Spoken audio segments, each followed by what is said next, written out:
Hi everyone! Ooh, I'm so happy to be with you. My name is Sahndra from Dufe. The H is silent. Welcome to another episode of Sahndra Thinks.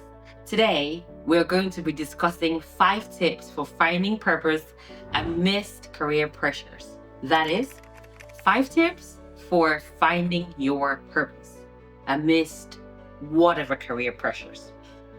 The third way that a person can use to find one step towards what they're meant to be in life in terms of their purpose is through journaling.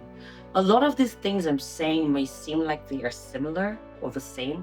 They are not. Pay attention to what makes them different. What is journaling? The art of taking a paper, a book, a board, whiteboard, glass, napkin, whatever it is, using a pen, pencil, colors, computer, tablet, phone, whatever, to write down your thoughts.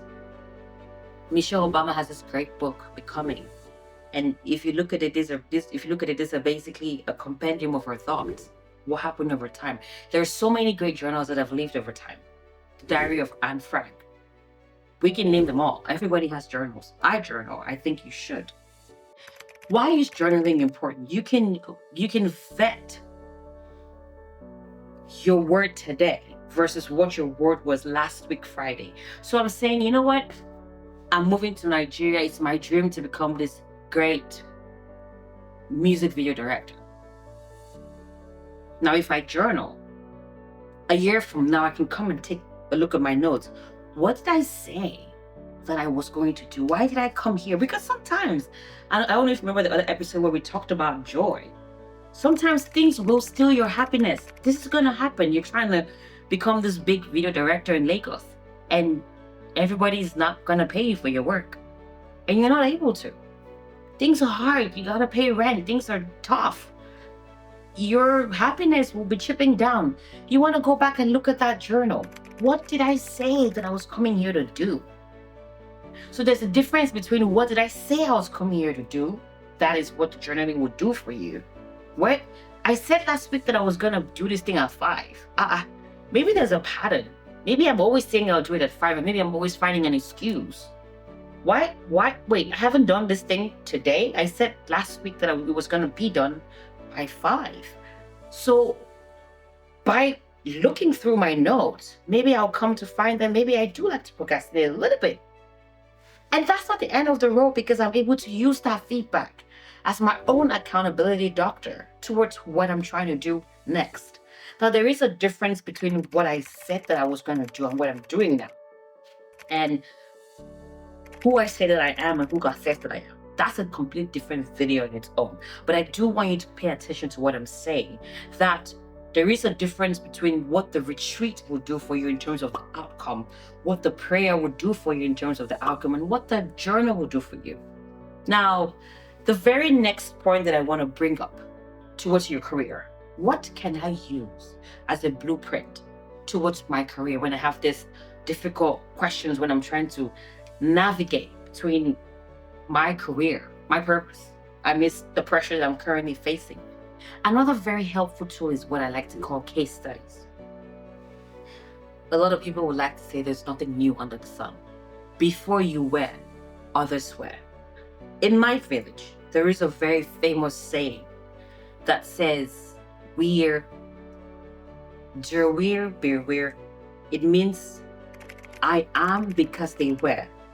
You know, it's one of those sayings that it's like I come as one, but behind me there are thousands, 10,000s, millions. Because Oprah was, I am, right?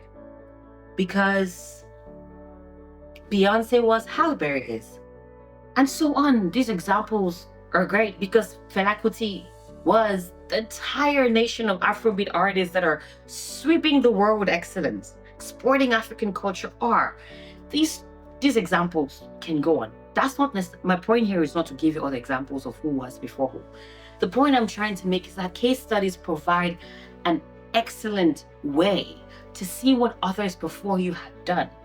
Not necessarily to copy everything, even though there is a school of thought that says that, they're great copiers. People look at other people and copy them and then become better. It's a crazy thing. But in terms of purpose, when you're trying to navigate, why am I here? What am I supposed to do? You can look at others who came before you. You can look at case studies to see, what did Oprah do? How did she face when she was told by a major station that had never seen a woman like her before, that her hair wasn't good enough? What did she do? Did she conform? Did she not? And what was the consequence of that one action, that single defining action on her career? What was the consequence of being kicked out of a job by her supervisor? What did I do to her? And I'm not asking you to go and get kicked out of a job because Oprah was kicked out of a job. No, I'm saying that these things can be important blueprints that you can use. I'm a big believer of case studies. Big believer of case studies.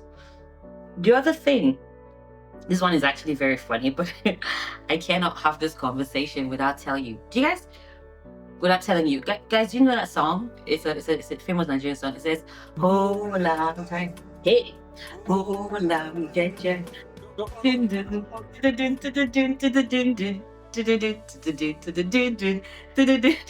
and not me making the soundtracks and doing all the moves. You gotta hold it tight, guy. Like, it's a thing. The other thing, you've journaled, you've prayed about it, meditated, retreated, asked all the questions. You know what I'm saying? Watch all the documentaries on YouTube, on Netflix, on Amazon, on HBO. See what the greats did. Then you gotta hold it tight. Yeah, because moments will come a little bit too often when your will be tested. Your will be tested so much. Someone will tell you that you're not good enough and something that you know you're good at. Someone will break your spirit or try to break your spirit. You will have no money. You'll be faced with tough decisions. People will ask you, I can give you this money, but what are you going to do for it? I can give you this part in this movie, but what are you going to do for it? I can give you this, but what are you going to do for it? And you have to make those tough decisions. I'm not going to eat today, but one day I will eat. I'm not going to shuck and jive, sit by your arm and do whatever you want me to do because you're asking me to do it. But one day I will get that thing on my own merit, my own time, at the time that God has designed for me. So when it has to do with your purpose, there is a big part that falls on you. You gotta hold it. And part of holding it is, I used to work at a job. And one of the things that my former boss would always say was, speaking about the spirit, the penchant for excellence. This thing has never left us. I've always believed it prior to that, but it's a thing that's like second nature to a person.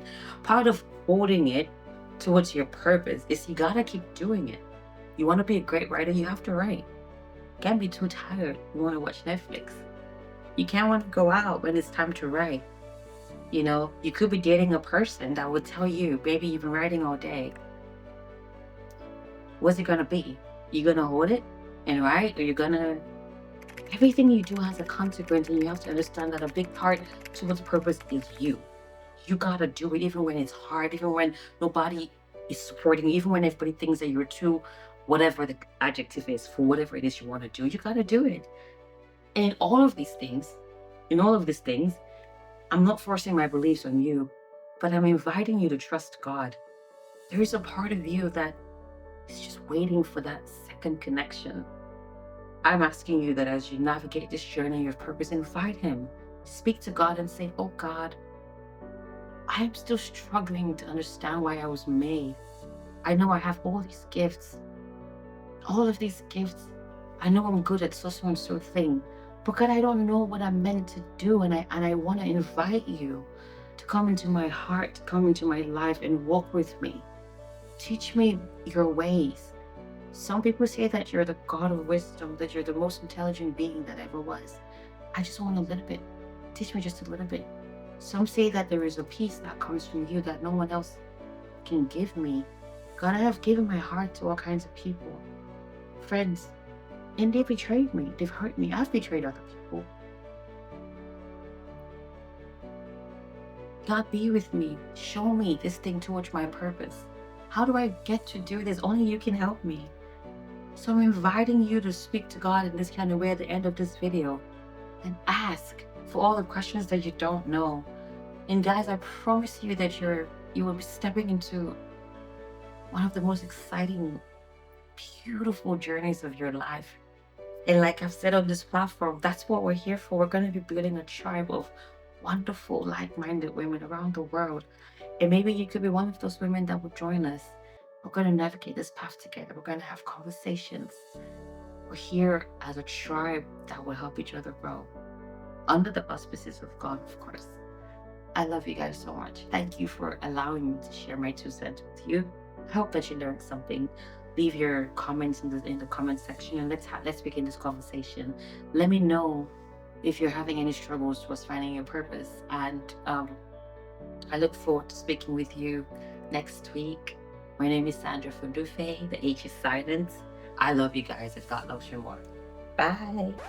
Oh no, wait, not bye, not bye.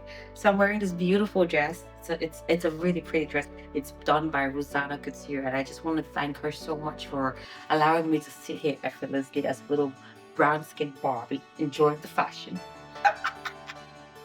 Okay, good. Today we're going to be discussing 5 tips towards finding purpose among career pressures.